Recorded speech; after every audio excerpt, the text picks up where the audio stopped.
I had just gotten in an argument with my roommate over a girl and went back to my hometown. This was in Albany. Went back to my hometown and a couple friends said, "Hey, we're going to go to Tucson, Arizona. You want to come?"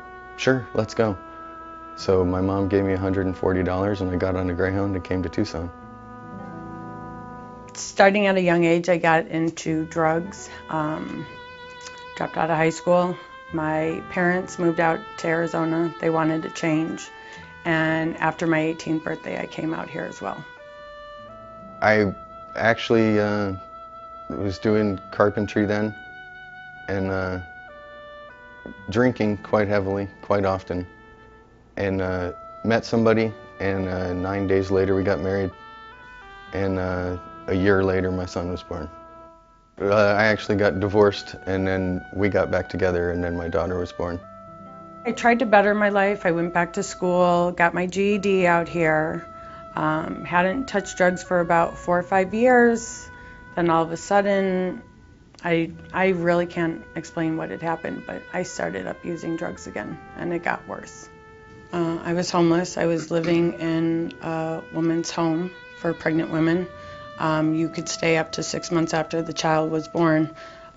Me being stubborn and strong-willed and, determined, I didn't like the way things were going in the house, and advocated for myself and the other women, and I actually got kicked out of there. There was a part of me that was like, okay, this isn't so much about me anymore.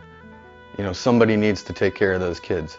And for a long time I felt worthless and thought, it can't be me. It shouldn't be me, because what I'll do to them. And now it's like, well, why can't it be me?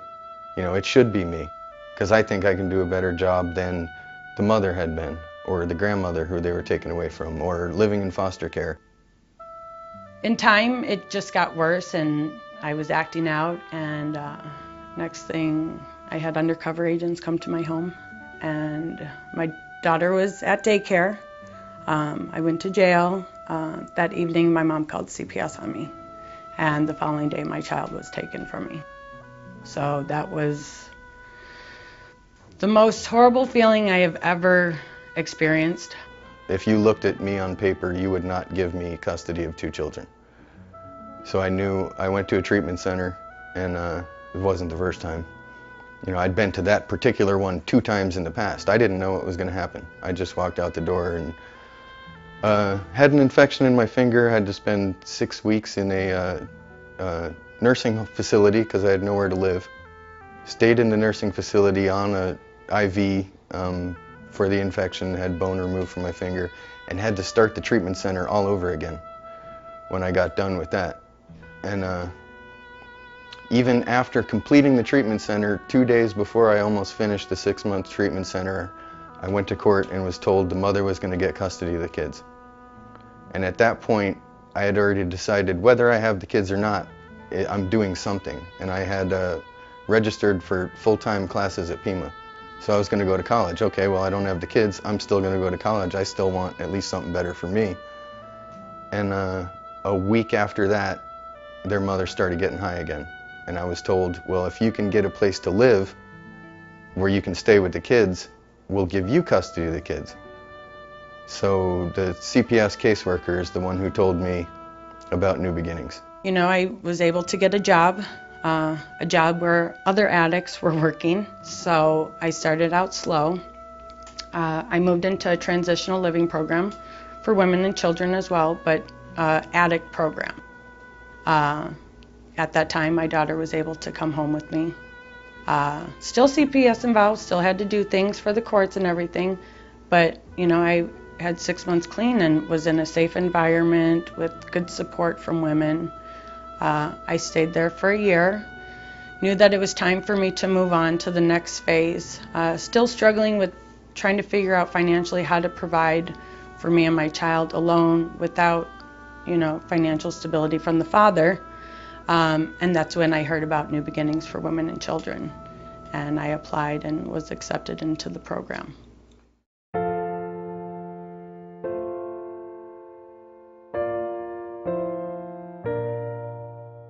I was happy because I'd been living in a treatment center and staying with my ex-sister-in-law.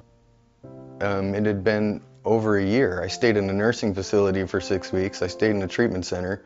I was just happy to have an apartment.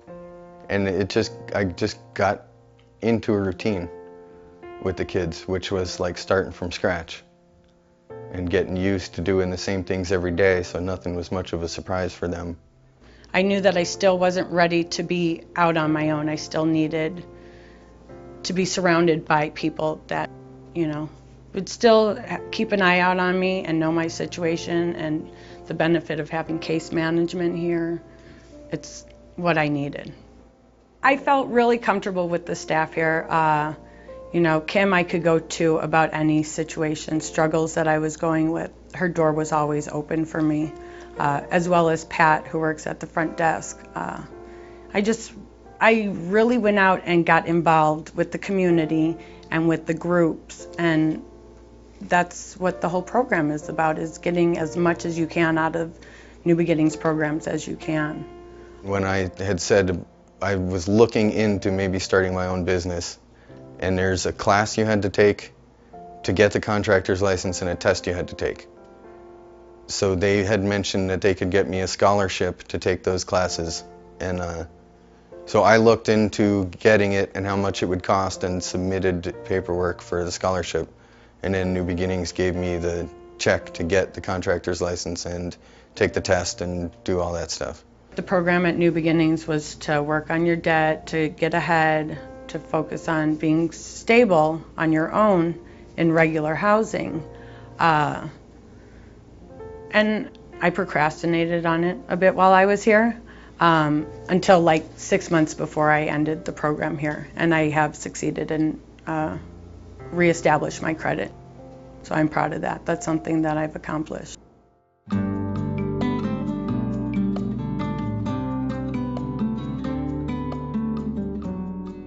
Next year, I'm going to get married. We'll see. Hopefully, I'm getting a house from Habitat for Humanity. My grandfather's going to die pretty soon, and I get a chance to go visit him before the funeral, which is nice. My brother's going through a divorce, and he just entered therapy himself. And he asked me the other day, he's like, I got all these questions about our childhood. I blacked a lot of it out. I get to go back to New York and be there for him. I can actually be there for other people instead of other people just looking at me going, when's this guy gonna die? Which is what most people thought. I've talked to people who said, I'm surprised you're still alive after a couple of years. And just getting to be a part of the human race. And there's so many things I want to do or can do, and there's not really any limits except what I think about myself. And watching the kids grow up from the point of them actually living with me and not from a distance. Basil and Mila. Basil he's artistic, he likes to read a lot, he reads constantly. Not as adventurous as his little sister. She'll actually jump on rocks and climb them, and whereas Basil is scared if you push him too high on the swings. He watches out for her a lot. My daughter is outgoing, energetic, personality all on her own, independent. I know she's just going to be the type of woman that will stand up for herself and not let anything get in her way. She's Jenny. She's my everything. She's actually 5 going on 20. I'm licensed to do minor home improvements, but mostly I do tile. But I can do other stuff, when needed, but I don't like to do drywall. I don't like to paint. I don't like to do a lot of things, but I like doing tile. Oh, I love my job. I work at Compass Healthcare. I am a certified recovery support specialist. I work with addicts. I share my own experience, strength, and hope with them. It helps me stay clean today, giving back to other people. You definitely gave me a place to start a new life that I wasn't sure where it was going to go when I first got here. It was all new, something I didn't know how to do, and you gave me a place where it was easy to do those things, once I decided I wanted to get them done. I hope someday to be able to even, my kids, when we drive by, look at it and it's like, I don't think they understand what happened when we moved in here. What it did for them, what it did for me. I would have to say to the staff of New Beginnings that they have helped mold me to be the woman that I am today, that I am strong, independent woman, determined, focused, not willing to give up on anything. I'm going to keep on going for it no matter what. And they gave me the support and courage to help me be that today.